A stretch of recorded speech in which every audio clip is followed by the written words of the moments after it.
Donc, aujourd'hui, nous allons parler d'emailing marketing. On va faire le point sur les bonnes pratiques de l'emailing, l'état de l'art à l'heure actuelle en 2022. On va rester quand même relativement global. On ne va pas rentrer dans trop de détails techniques, bien que je vais aborder certaines choses qui ont rapport aux zones DNS des domaines. Donc, c'est des mots qui vous font peut-être un petit peu peur, mais je vais essayer de vous expliquer brièvement de quoi il s'agit et c'est pourquoi c'est très important. On va essayer de faire un tour d'horizon là à 360 de qu'est-ce qu'il faut savoir aujourd'hui pour pouvoir faire de l'emailing dans de bonnes conditions et avoir un retour efficace. Donc, au sommaire, on va déjà faire un focus sur la fidélisation et ses enjeux, parce que évidemment l'emailing est un formidable outil de fidélisation. On va essayer de détailler un petit peu ce que j'entends par emailing marketing. Voilà, parce que ce n'est pas juste envoyer des newsletters, l'emailing marketing, c'est un petit peu plus complexe que ça. On va parler évidemment du règlement général sur la protection des données, notamment parce que pour envoyer des emails, il est nécessaire de détenir des informations personnelles au sujet de vos clients, au minimum leur adresse email. Ensuite, on parlera de la problématique de la délivrabilité, puisque pour être efficace, il faut que les emails arrivent dans la boîte des destinataires. Si ils sont bloqués avant, vos campagnes elles servent à pas grand-chose. Et puis enfin, on fera le tour sur les bonnes pratiques de l'emailing en 2022, ce que vous devez savoir, ce que vous devez avoir en tête pour faire les choses correctement. Donc, un petit focus sur la fidélisation. Donc, j'imagine que c'est un sujet que vous connaissez peut-être déjà, donc ça va être un peu de la redite. Néanmoins, je suis un aficionado de la martothérapie. Je ne sais pas si vous connaissez. Mon fils aussi d'ailleurs. J'aime bien répéter les choses suffisamment de fois pour être sûr que ce soit bien rentré dans la tête des gens. Alors, quels sont les bénéfices de mettre en place une stratégie de fidélisation? Eh bien, le premier point qui est important de souligner, c'est que le coût de fidélisation d'un client, bien qu'il soit non négligeable, il reste nettement inférieur au coût d'acquisition d'un nouveau client. On parle communément d'un rapport de 1 à 6, voire 1 à 7. Voilà. Ça coûte 7 fois plus cher ou 6 fois plus cher d'acquérir un nouveau client que de conserver un client existant. L'autre chose à prendre en considération, l'autre fait qui est intéressant, c'est qu'un client fidélisé, en moyenne, il va acheter plus qu'un client lambda.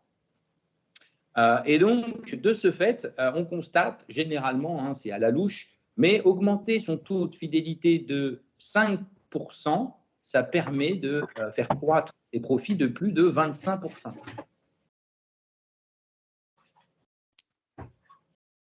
Et on va pouvoir parler du cercle vertueux de la fidélisation. Parce que si un client fidélisé, ça vous permet de gagner plus d'argent, ça ne se limite pas à cela. Il y a d'autres avantages.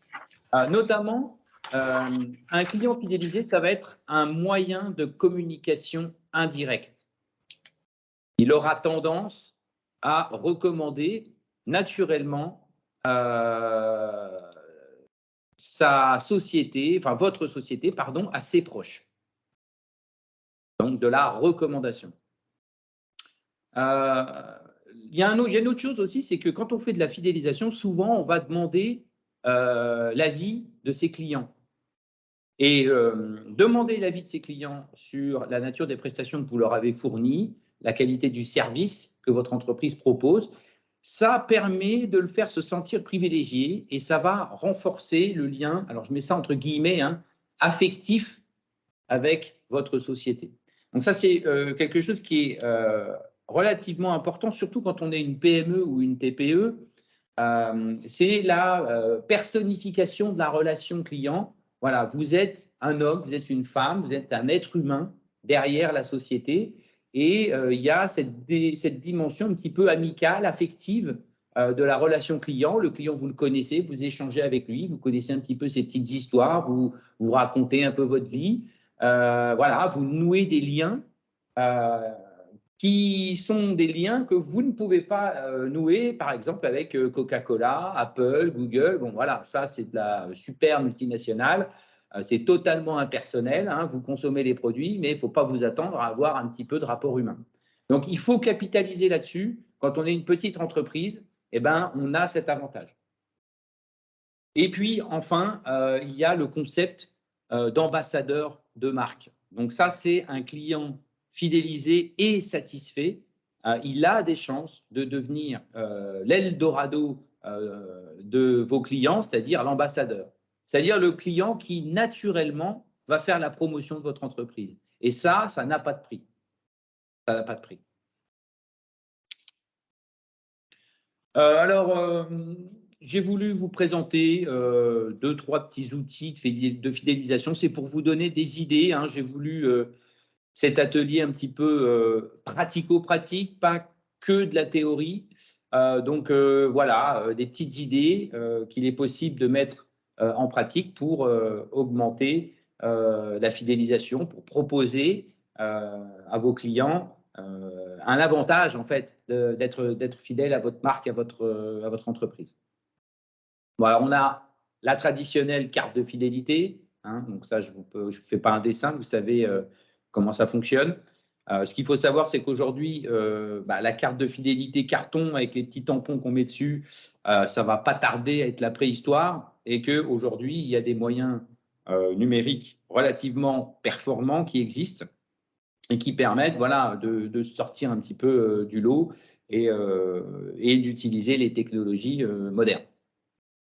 Bon, le code promotionnel, hein, vous savez tous ce que c'est également. Hein, j'envoie via un canal défini, ça peut être justement l'email, hein, un code promotionnel pour pouvoir avoir une réduction ou une offre spéciale. Hein, ce qu'il faut bien comprendre, et c'est ce que j'aborderai tout à l'heure, c'est que si vous voulez récupérer des adresses email, il va falloir donner un petit peu à votre client. Hein. Enfin, si vous lui dites juste est-ce que vous voulez bien me donner votre adresse email, la majorité du temps, on va vous dire non. Alors que si vous échangez quelque chose et que vous leur dites bon, j'aimerais bien pouvoir vous faire profiter de nos codes promotionnels qu'on envoie par email, si ça se trouve, il va vous le donner par elle-même ou lui-même, hein, son adresse email. Alors, on peut également faire des cadeaux. Le club des meilleurs acheteurs, c'est le concept d'avoir un top 5, un top 10 des meilleurs clients et de leur faire profiter d'offres spéciales auxquelles les autres ne peuvent pas prétendre, tout simplement. Alors, le parrainage, ça c'est pareil, hein, vous connaissez. Les réseaux sociaux sont un outil de fidélisation extrêmement efficace quand c'est bien utilisé. Donc, ce n'est pas le sujet aujourd'hui. On pourrait évidemment, et on en reparlera dans un atelier futur, mais voilà, il est important d'intégrer les réseaux sociaux dans votre stratégie digitale, dans votre stratégie numérique. Il y a beaucoup de choses qu'on peut faire avec les réseaux sociaux, notamment maintenir un contact quotidien ou presque quotidien avec les internautes. Alors, quand je dis un contact, hein, ce n'est pas forcément publier quelque chose, hein, mais ne serait-ce que répondre à un message, c'est un contact. C'est fait pour ça, les réseaux sociaux, c'est fait pour échanger. On peut les utiliser. Garder le contact avec un client, quelque part, c'est faire de la fidélisation. Voilà, alors on peut organiser des événements exclusifs. Hein. Vous avez déjà tous été conviés à des ventes privées, à un after work, à une visite d'entreprise, ce genre de choses. Et puis, pour ceux qui auraient des systèmes de commercialisation et de monétisation de leurs prestations sous forme d'abonnement, eh ben, il y a la possibilité de mettre en place un système de renouvellement automatique qui permet aux clients de ne pas trop se soucier de comment ça fonctionne et d'éviter de refaire les mêmes démarches année après année qui peuvent devenir rébarbatives. Si je vous donne l'exemple, alors ça n'a rien à voir avec une entreprise, mais mon fils, voilà, il est en CM2 cette année. Ça fait depuis le CP que tous les ans, je remplis la même fiche avec les mêmes informations en double exemplaire. Bon, et à la main, évidemment, au bout d'un moment, ça commence à être un petit peu lourd, si vous voyez ce que je veux dire.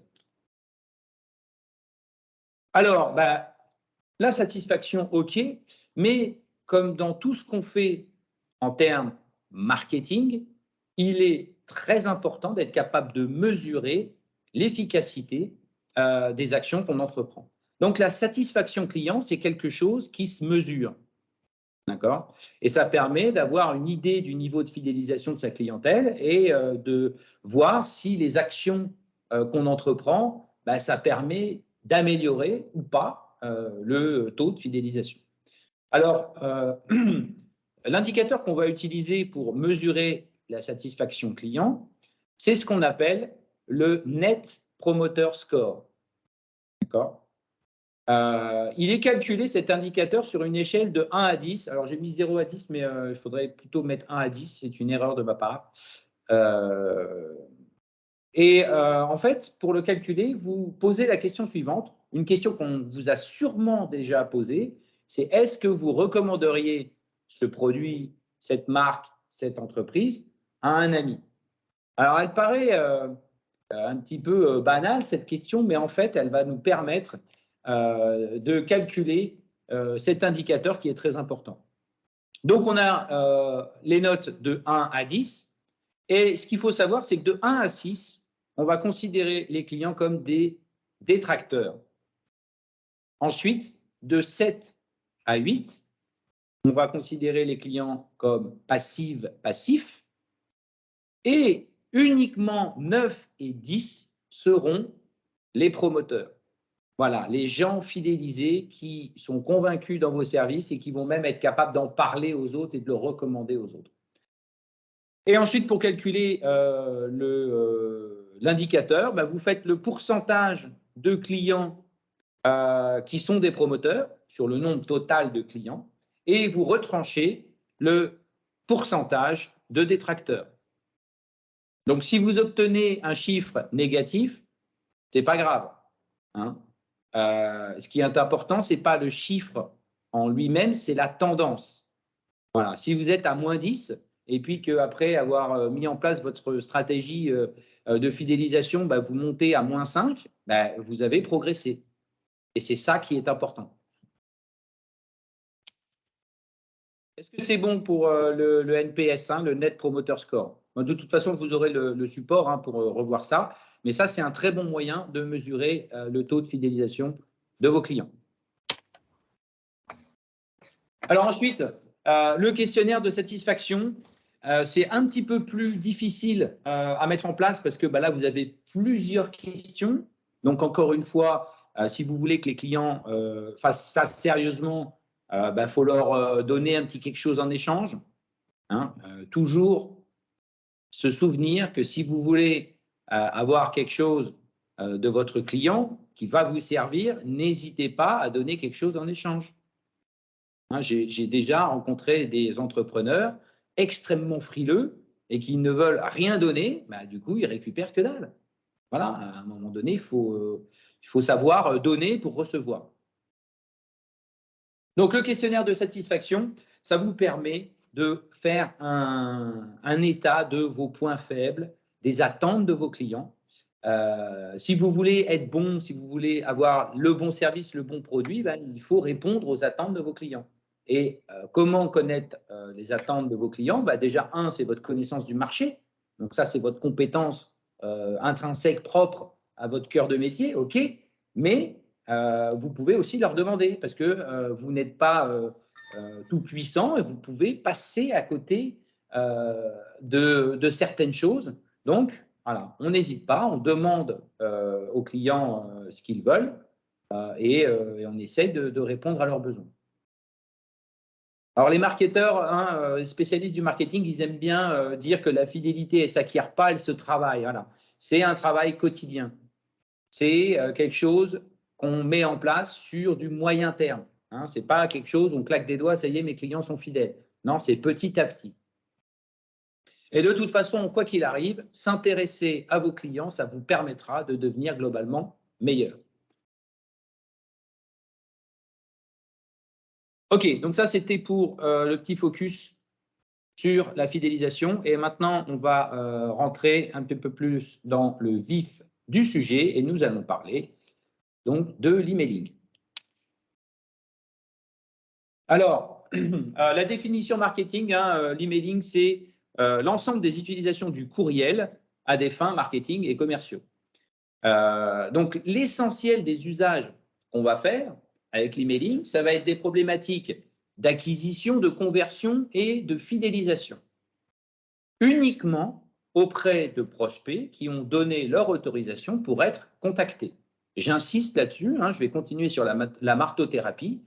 On n'envoie des emails que aux personnes qui ont explicitement manifesté un intérêt pour recevoir ces emails. Envoyer des emails à des gens qui ne sont pas intéressés, ça ne sert à rien. C'est même contre-productif. Alors, il y a deux pratiques principales qui se dégagent de l'emailing marketing. Hein. On va parler de l'emailing de masse. Donc, ça va être plus les campagnes d'emailing où on va faire une infolettre, où on va envoyer des codes promo, où on va proposer un nouveau produit, où on va parler des soldes, ce genre de choses. Et on va avoir l'emailing transactionnel. Alors, je ne sais pas si vous savez exactement ce qu'on appelle par emailing transactionnel. Je vais vous l'expliquer. En fait, c'est quand vous interagissez avec une plateforme web, ça peut être un site internet, ça peut être une application, ça peut être ce que vous voulez. Quand vous réalisez une action, par exemple, je crée un compte, par exemple, je fais une commande, généralement, cette plateforme, elle vous renvoie un message pour vous confirmer que l'action importante que vous avez entreprise sur cette plateforme s'est déroulée correctement. Donc, si vous avez l'habitude d'utiliser Internet, vous avez toutes et tous déjà reçu un email de ce type. Voilà. Et alors, il y a un gros avantage à l'emailing transactionnel, c'est que cet email, il est attendu par le client. Donc, s'il est attendu par le client, il va être ouvert. L'emailing transactionnel, on est à plus de 90% de taux d'ouverture. Alors que sur un emailing de masse, on est plutôt aux alentours de 20%. D'accord? Donc, l'emailing transactionnel, il est ouvert. Et donc, on va pouvoir transmettre l'information qu'on veut transmettre au client, l'information qu'il attend, mais on peut en profiter pour rajouter des informations supplémentaires et on est quasiment sûr que ces informations vont être lues. Donc, l'emailing transactionnel, et si vous avez une plateforme web, si vous avez un site internet, si vous avez un formulaire de contact ou ce genre de choses, c'est très important. L'emailing, en termes de canal de communication, on reste quand même sur quelque chose de très performant. C'est l'un des leviers marketing les plus rentables, hein. Il faut bien le savoir. Avec une campagne qui est bien menée, on peut faire du x3 en termes de retour sur investissement, notamment parce que l'emailing est une pratique qui est relativement abordable. Ce n'est pas très cher de faire de l'emailing, voire même si vous êtes une petite entreprise, si vous avez des petites listes, ça peut même être gratuit. Donc, du coup, on peut facilement avoir des retours sur investissement stratosphériques.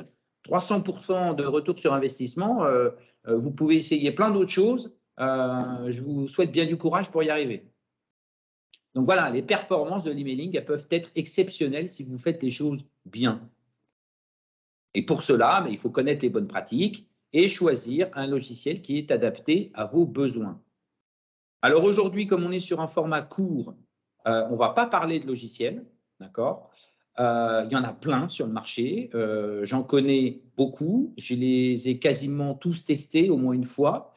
Donc, si à la fin de la présentation, vous avez envie de mettre en place une stratégie de fidélisation et d'acquisition par l'email, surtout, vous n'hésitez pas, vous prenez contact avec moi, on analyse vos besoins et j'essaierai de vous orienter vers le logiciel qui correspond le mieux à ce que vous voulez faire.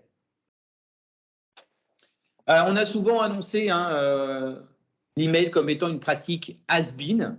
Ça fait même plus de 10 ans que tout le monde dit « l'email c'est terminé », etc. Et pourtant, en 2022, avoir une stratégie d'emailing cohérente, c'est un enjeu majeur du succès commercial de votre entreprise.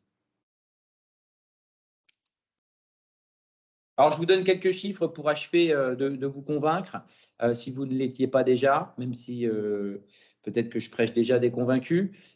Mais 98% des internautes se servent de l'email au moins une fois par semaine.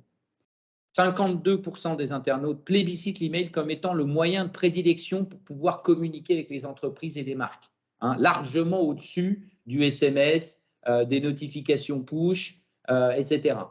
Je ne parle même pas des appels téléphoniques qui ne devraient même plus exister aujourd'hui. Voilà. C'est moins intrusif, ça embête moins les gens. S'ils n'ont pas envie de lire l'email, ils le suppriment tout simplement, ça prend 2 clics. Voilà. C'est pour ça qu'ils le privilégient, ils le plébiscitent. 61% des internautes consultent leur email sur un terminal mobile. Donc, c'est relativement intéressant. On verra ça tout à l'heure parce que l'email sur le terminal mobile, il n'est pas présenté de la même manière que sur un ordinateur. On va avoir un moyen d'accroche en plus pour inciter le mobinote à ouvrir l'email. On appelle ça le pré-header. Je vous montrerai tout à l'heure de quoi il s'agit. 76% des internautes abonnés à une infolettre ont déjà acheté un produit en relation avec le contenu de celle-ci. Donc, quand on envoie une infolettre, des fois, on peut carrément envoyer une offre promotionnelle pour un produit. Mais si vous n'envoyez que des infolettes de ce type-là, rapidement, tout le monde va se désabonner et c'est terminé. L'objectif d'une infolette, c'est quand même d'apporter un plus. C'est de parler de l'actualité, c'est de donner du contenu qui va permettre d'apporter quelque chose à l'internaute. Dans votre domaine de spécialité, vous avez sûrement des choses à dire qui peuvent intéresser les internautes. Ne faites pas qu'envoyer des offres promotionnelles. Rappelez-vous de la proportion. 80% de contenu destiné à intéresser l'internaute et seulement 20% de contenu commercial. Si vous changez ce ratio, vous allez avoir de mauvais résultats. Voilà, les internautes sont abonnés en moyenne à un peu plus de 6 infolettres. Et même en B2B, donc en business to business, les professionnels préfèrent largement l'email comme canal de communication. Allez, on passe maintenant à la réglementation, parce que ça, c'est un point très important. Donc, le RGPD, on en parle maintenant depuis 4-5 ans, peut-être pas 5 ans, mais au moins 4 ans. Le règlement général sur la protection des données qui a été mis en place par Bruxelles, notamment pour empêcher les géants de la tech américains et autres de se gaver sur les données personnelles des Européens. C'est une bonne chose, mais ça implique de savoir comment ça fonctionne. Donc maintenant, l'utilisation des données personnelles, elle est relativement bien encadrée. Donc il faut faire attention à comment vous procédez en termes d'emailing. Quand vous allez collecter les informations de vos clients, adresse mail, nom, prénom, nom de l'entreprise, éventuellement numéro de téléphone, ça, ce sont des données personnelles. Donc, vous ne faites pas n'importe quoi avec les données personnelles de vos clients et de vos prospects. La première chose, c'est de leur expliquer la finalité du traitement des données. C'est-à-dire que si vous collectez une adresse email et que vous leur dites que c'est pour vous envoyer une infolettre, vous ne pouvez pas envoyer d'autres choses ou utiliser cette adresse email à d'autres fins que d'envoyer une infolettre. Sinon, ça veut dire que la finalité totale du traitement n'a pas été explicitée, et donc du coup, vous utilisez cette adresse email sans le consentement de l'internaute. Et ça, c'est interdit. Opt-in, hein, ça veut dire j'ai choisi d'être dans votre liste de diffusion pour telle et telle fin.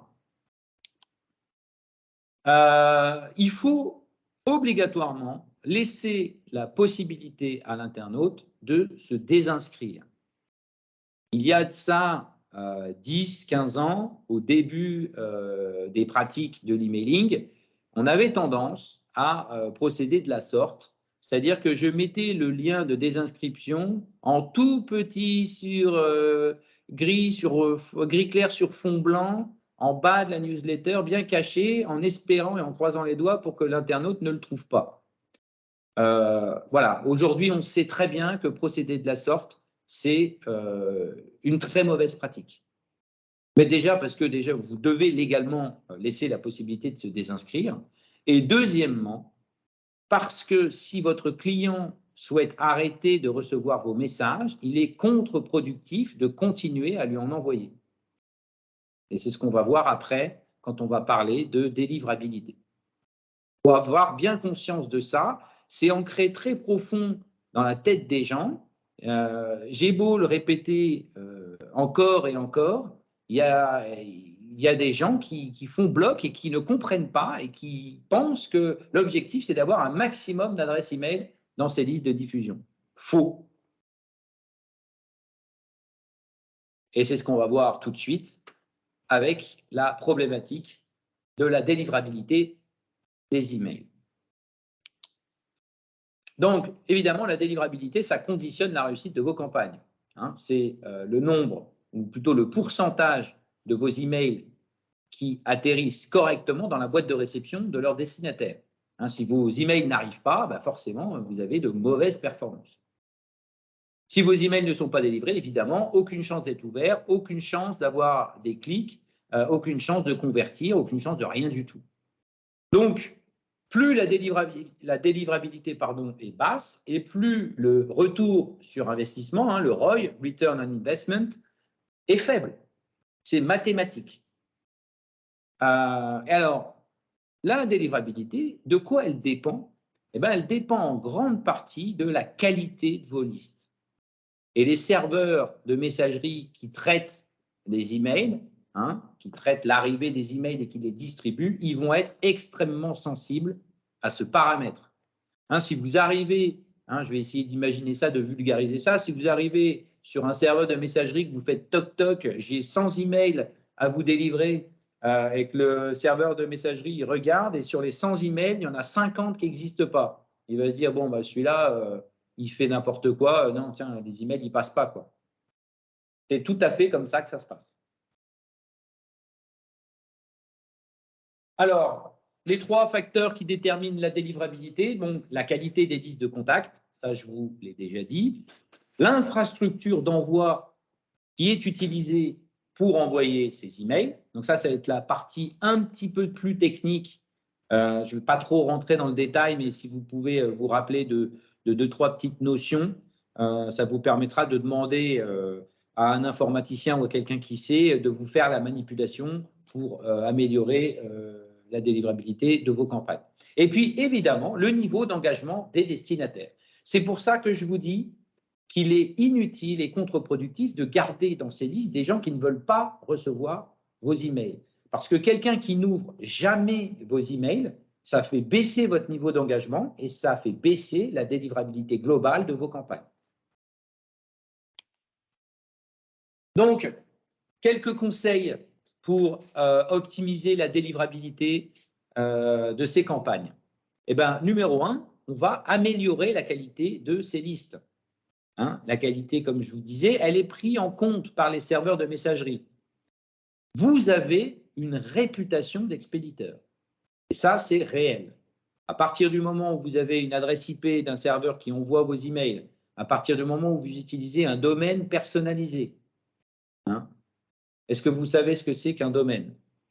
Dans une adresse email, vous avez deux hémistiches. Vous avez l'hémistiche gauche, ensuite vous avez un arrobas, et après vous avez une hémistiche à droite. Eh bien, le domaine, c'est l'hémistiche à droite. D'accord?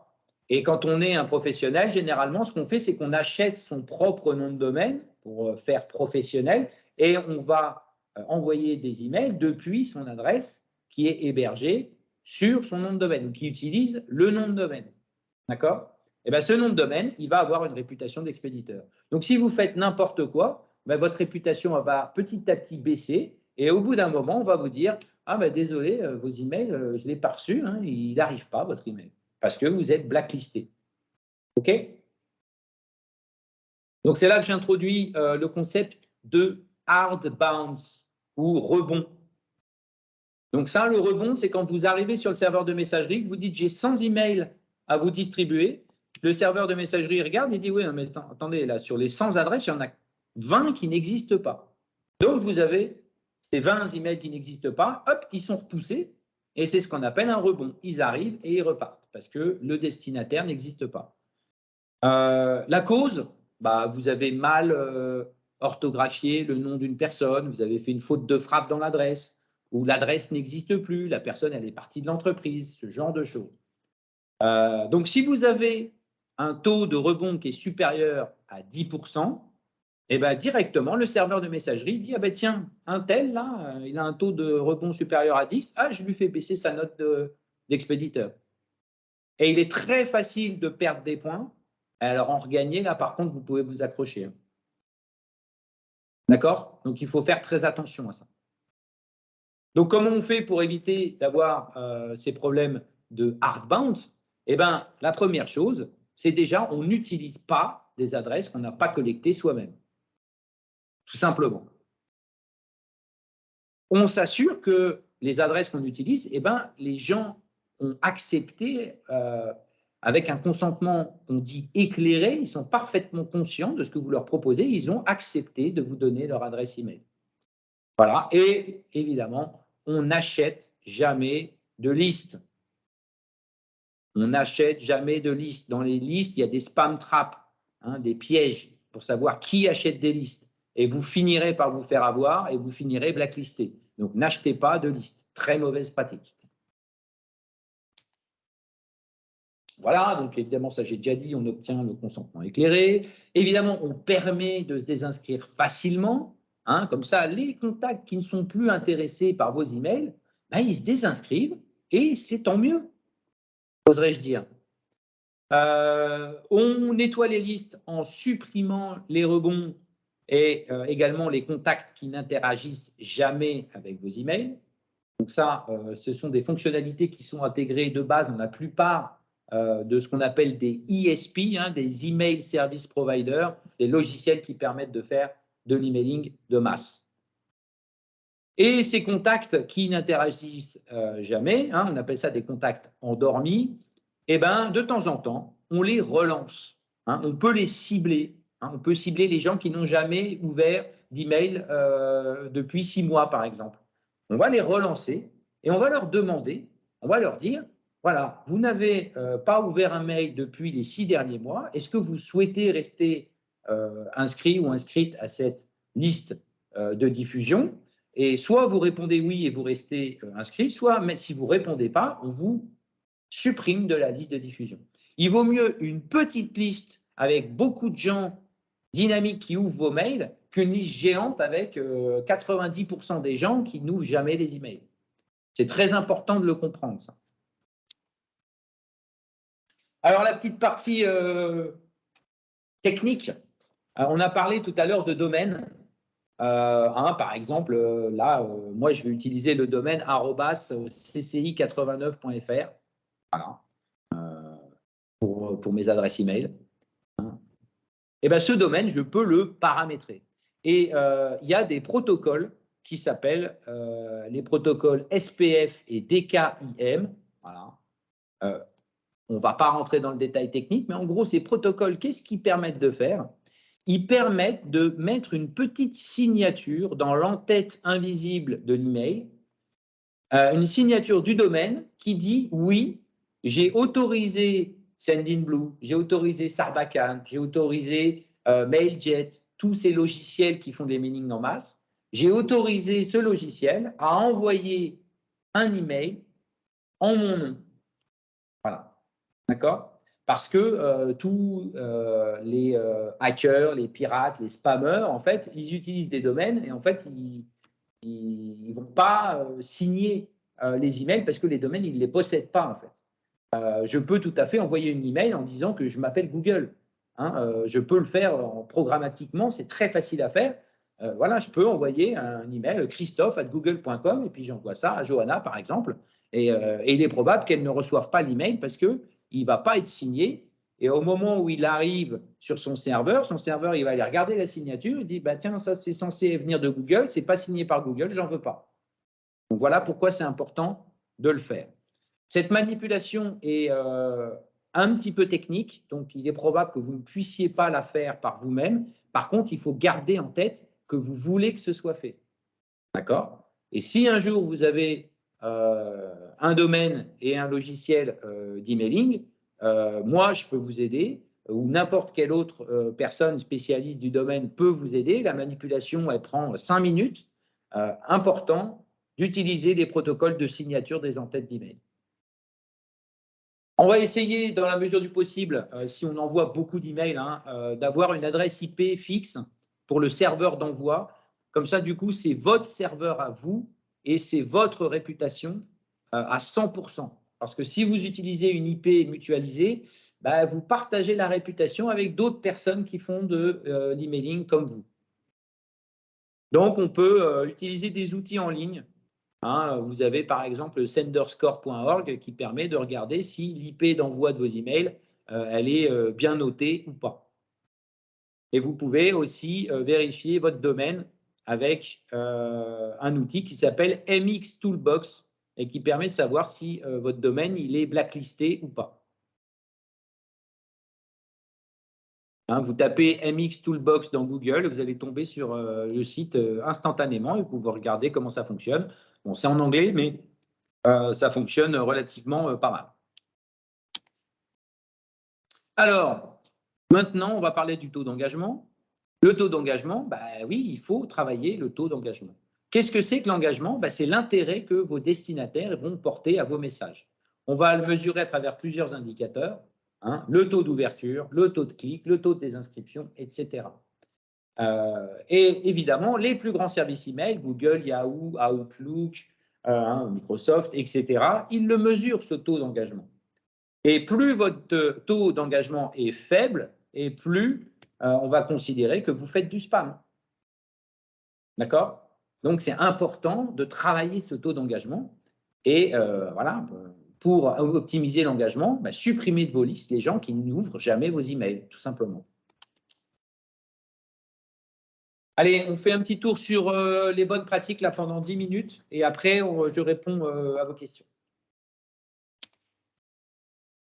Alors, évidemment, l'objet de l'email est un enjeu majeur. Il ne faut pas le négliger. Il va jouer un rôle essentiel dans le taux d'ouverture de vos campagnes. Donc, 3 mots pour résumer ce qu'il faut essayer de faire. Votre objet, il doit être engageant. D'accord? Il doit donner envie de cliquer. On se dit, ah ben tiens, ça peut potentiellement m'intéresser. Il doit être personnalisé. Vous vous adressez à quelqu'un. Et il doit être pertinent.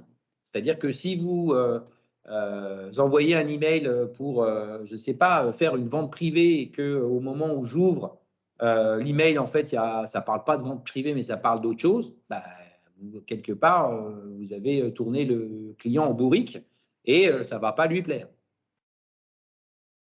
Autre chose, dans l'objet, n'abusez pas des majuscules. Ça ne sert à rien de faire un objet tout en majuscules. Les majuscules, ça a tendance à être plus agressif que quand on rédige en minuscules. Donc, vous pouvez mettre un mot en majuscule pour vraiment le faire ressortir, mais n'écrivez pas tout en majuscule. Limitez la ponctuation au strict minimum. On est dans un objet de mail, on n'est pas en train de rédiger une poésie ou un roman. Alors, dans la mesure du possible, alors ça, c'est quelque chose qui est très difficile à faire parce que ça sous-entend qu'il faut être capable de récolter également le nom et le prénom du destinataire ou de l'entreprise. C'est la possibilité de personnaliser l'objet. Plutôt que d'envoyer un email, un objet d'email classique, je vais utiliser, par exemple, je vais vous appeler par votre prénom ou je vais utiliser le nom de votre entreprise. Et cette petite personnalisation, ça permet d'améliorer le taux d'ouverture de plus de 20% en moyenne. Donc, il faut y penser au moment où vous allez mettre en place votre stratégie de collecte d'informations. Rappelez-vous, essayez de récupérer les informations comme nom, prénom, parce que pouvoir utiliser le prénom de la personne et s'adresser à lui comme on pourrait se parler dans une réunion sur un salon ou autre, bah, ça permet d'augmenter le taux d'ouverture. L'objet, bah, il ne faut pas qu'il soit trop long, hein.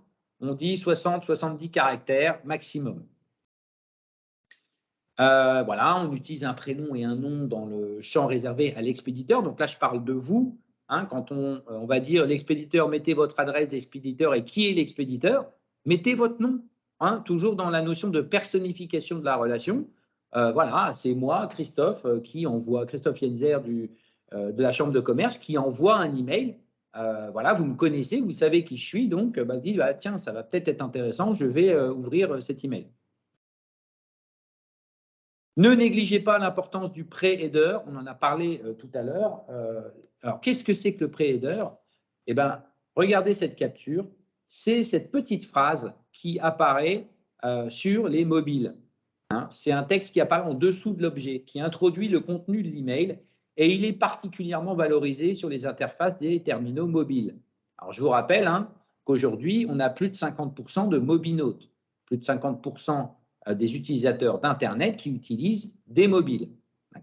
Donc, on ne peut pas négliger le pré-header et on peut même l'optimiser, l'utiliser comme tactique pour inciter la personne à ouvrir l'email. C'est vous qui allez rédiger le pré-header, d'accord? C'est vous qui allez mettre cette petite phrase qui va inciter votre client à ouvrir l'email.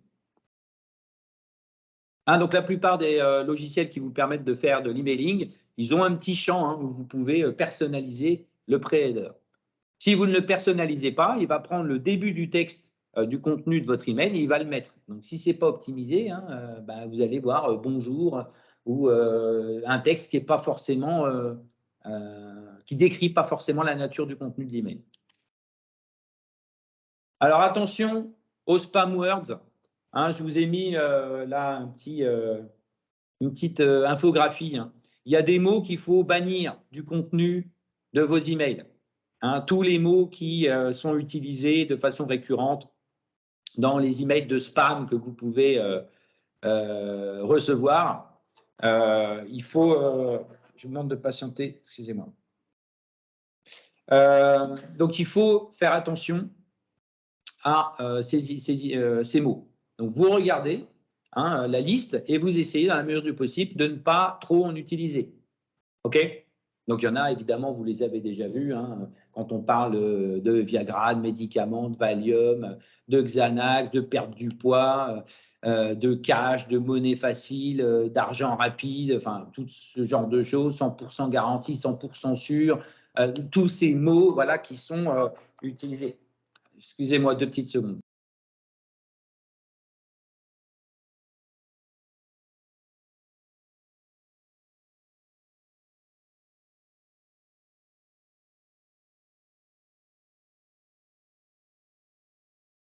Je vous prie de m'excuser, c'est mon fiston qui est malade. Je lui dis juste que je vais le rappeler après. Donc voilà, vous regardez cette liste, d'accord? Et vous essayez d'éviter d'utiliser ces mots. Alors, ne négligez pas le timing de l'envoi. Ben oui, le timing de l'envoi de vos campagnes. Hein. Si vous envoyez vos emails à un moment où vos destinataires sont occupés, ben, ils risquent fort de ne pas être ouverts, vos emails. Donc, il est effectivement très difficile hein, de donner un moment précis auquel il est plus favorable d'envoyer des emails. Même les études ont tendance des fois à se contredire. Voilà. Néanmoins, d'après les derniers chiffres que j'ai pu lire, il semblerait que les emails soient plus lus après 12 heures, après-midi. Donc, tout ça, qu'est-ce que ça signifie concrètement? Eh bien, ça signifie que le bon timing d'envoi des emails, ça dépend de votre audience. Vous ne pouvez pas le savoir à l'avance.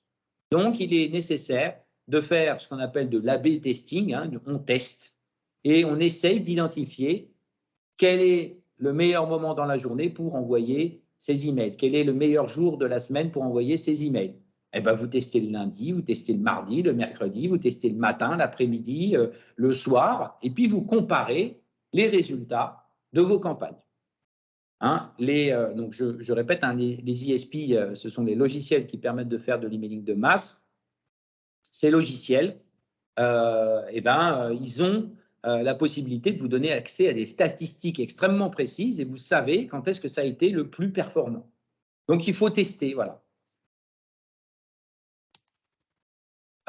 Évidemment, il faut avoir une stratégie de collecte des emails. Hein, donc, on a parlé de l'entretien des listes, donc c'est très important, effectivement. Mais il va falloir aussi, à un moment donné, commencer par collecter des adresses. Et cette stratégie de collecte des emails, c'est trouver une ou plusieurs façons d'inciter vos clients à vous donner leur adresse. Voilà. Et plus vous multipliez vos tactiques en ligne et hors ligne pour collecter des emails, et plus vous aurez des listes qui seront riches de contacts qualifiés. Encore une fois, n'oubliez pas, on donne pour recevoir. C'est très important. Et j'insiste également sur le fait que l'objectif, c'est d'avoir des contacts qualifiés, ce n'est pas d'avoir le plus d'adresses possible.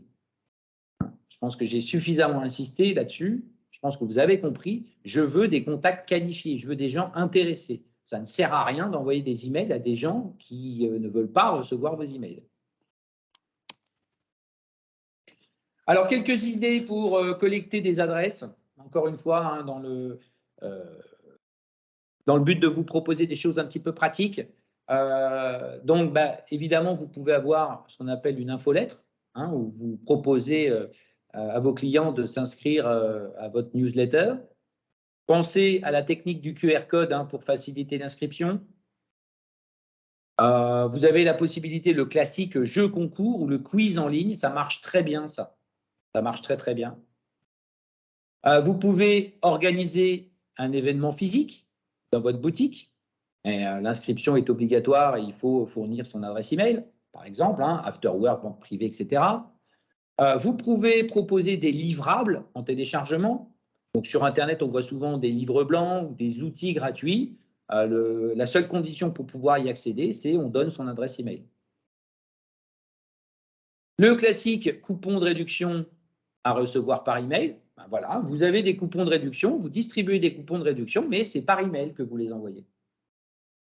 Voilà, vous allez pouvoir utiliser, si vous faites du e-commerce, utiliser vos colis, hein, pour promouvoir votre infolettre. Vous mettez dans votre colis un petit flyer qui explique que, quels sont les avantages de s'inscrire à votre infolettre. Et puis, évidemment, vous pouvez utiliser les réseaux sociaux, notamment pour promouvoir, encore une fois, votre infolettre. Et puis, j'ai mis etc. parce qu'il y en a encore autant que votre imagination peut en avoir. Donc, c'est important d'avoir une stratégie. Comment je collecte des adresses? Allez, on va essayer de résumer un petit peu tout ce qu'on a dit avec les 7 règles d'or d'une campagne email réussie. Donc, on adapte l'email à son public. On fait en sorte de booster la délivrabilité de ses campagnes. On va créer un objet accrocheur. On va proposer du contenu qualitatif. Évidemment, hein, si vous faites tout bien, mais que dans votre newsletter, il n'y a que du contenu qui n'intéresse personne, ça ne va pas marcher, quoi, malheureusement. On n'oublie pas d'ajouter une signature personnalisée, hein, toujours cette notion de personnification de la relation commerciale. On va utiliser un lien de désinscription qui est bien visible, qui est non équivoque, et on va opter pour un design simple et clair. On ne fait pas de choses trop surchargées, de choses trop exotiques. Voilà, il faut que ce soit facilement lisible, notamment sur terminal mobile. Et puis enfin, pour finir, on terminera là-dessus, on analyse les performances. Voilà, vos campagnes, vous devez analyser les performances. Vous devez savoir si ça marche ou si ça ne marche pas. Et pour ce faire, vous allez utiliser ce qu'on appelle les KPI, les indicateurs de performance clés. D'accord? Donc, ça veut dire Key Performance Indicators, KPI. Et il y a deux types de stats. Il y a les stats pré-clic et les stats post-clic. Donc, je vous ai mis les principaux indicateurs. Il y en a beaucoup, beaucoup d'autres. Mais aujourd'hui, on reste simple. On fait plus de la sensibilisation qu'autre chose. Donc, il y a le taux de délivrabilité. Donc, ça, c'est du stat pré-clic. Combien d'emails sont arrivés dans les boîtes des destinataires? Le taux d'ouverture. Par rapport au nombre d'emails que j'ai envoyés, combien ont été ouverts? Après, on a le taux de réactivité. Ça, c'est le nombre de clics qui ont été générés par vos mails divisé par le nombre d'ouvreurs. Et si c'est faible, ça veut dire que tous les clics ont été concentrés par les mêmes utilisateurs. Donc, il y a un problème au niveau du contenu de l'email. Ça n'a pas suffisamment donné envie de cliquer. Bon, le taux de clic, ça, c'est les clics uniques. Ça veut dire qu'on va savoir combien de personnes ont cliqué dans l'email. Et même si une personne a cliqué 25 fois dans l'email, ça comptera toujours comme 1. Donc là, on a une idée du nombre de personnes différentes qui ont réussi à faire ce que vous attendiez d'eux qu'ils fassent dans l'email. Donc, généralement, c'est cliquer sur un bouton. Et puis, après, on a le taux de conversion in fine. Donc, ça, c'est plus dur à calculer, mais c'est concrètement, j'ai envoyé un email pour inciter des gens à venir pour les soldes dans ma boutique, le truc classique. Concrètement, est-ce qu'il y a plus de gens qui sont venus que d'habitude? Voilà.